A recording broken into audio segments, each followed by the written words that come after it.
Hi guys, it's Miss Kim. Day 23. Only 2 more sleeps till Christmas. This is so exciting.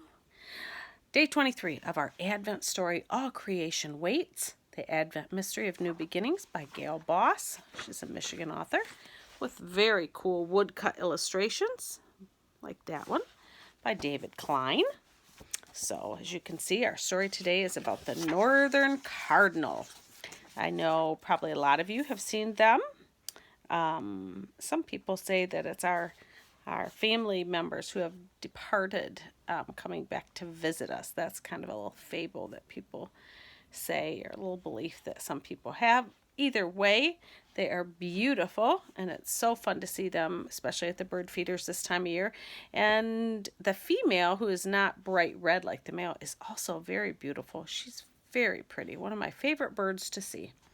So let's get started. Iron gray clouds weight the pond and field. Beyond them, the thicket and naked trees endure the day. Heavy my head bows. I watch my boots trudge. Then my head snaps up and left. My eye snagged and carried by a scarlet flame, lilting through the tall weeds till it lights, setting a sway the leggy skeleton of a thistle, and rides. When nearly all the world tamps down its color, this male cardinal flares, an extravagant gesture considering the hawk, whose dark eye snaps to him faster than mine. His brilliance shouts his unshakable expectation of spring. In spring he will court. The redder his plumage, the more ardently females will fly to him.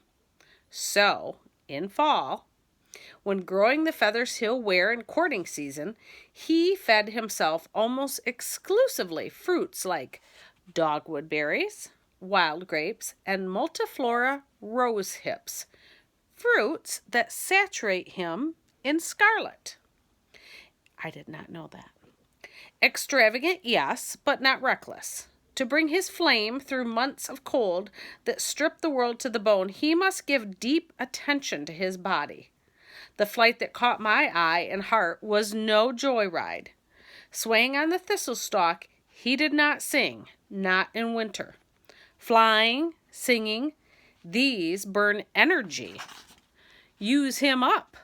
Clothed in the color of passionate abandon, he is in truth a conserver, asking of every action, does it have a purpose? Does it repay what it costs? To fuel his life, winter leaves him only seeds.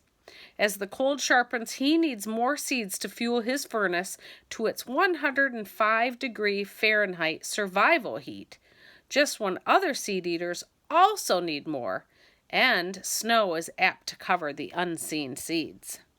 So, in late fall and early winter, he chooses to eat more than he needs, but exactingly. He knows he soon must wear a reserve of fat or he'll freeze. Too little fat and he will fall, but too much fat and he will also fall. Fat slows him. Fat slurs his dart and weave. And the hawk, watching the open fields of weed and grain, watching the backyard feeders, dives quick and clean. So each day the cardinal weighs his reserve.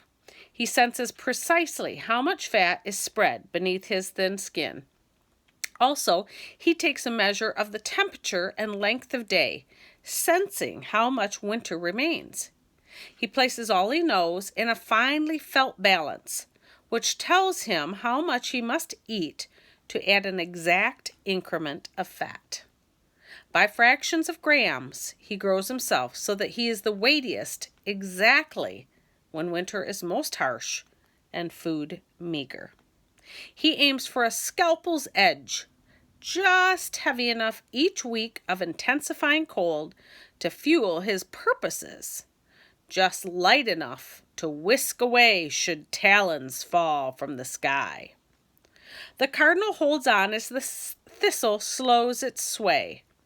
Maybe he's weighing himself, noting how far the stalk dipped when he landed, how fast it bounds back.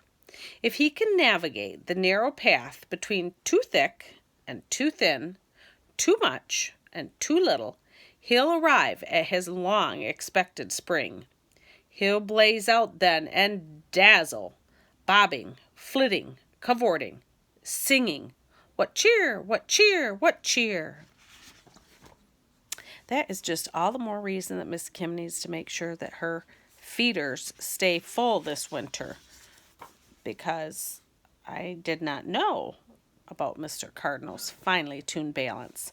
I also did not know that our Creator made him able to balance himself, to know when he needs to put on fat and when he doesn't. It's another amazing thing that we learned today. I hope that you enjoyed it. Tomorrow, day 24. So exciting. Day 24 is a animal that lives in our lakes that some of you might have eaten. It's the lake trout. So, get yourself cozy for the evening. It's very blustery out there. Make some hot cocoa, read a Christmas book, or watch a Christmas movie, and Miss Kim will see you tomorrow. Remember, Jesus loves you, and so does Miss Kim.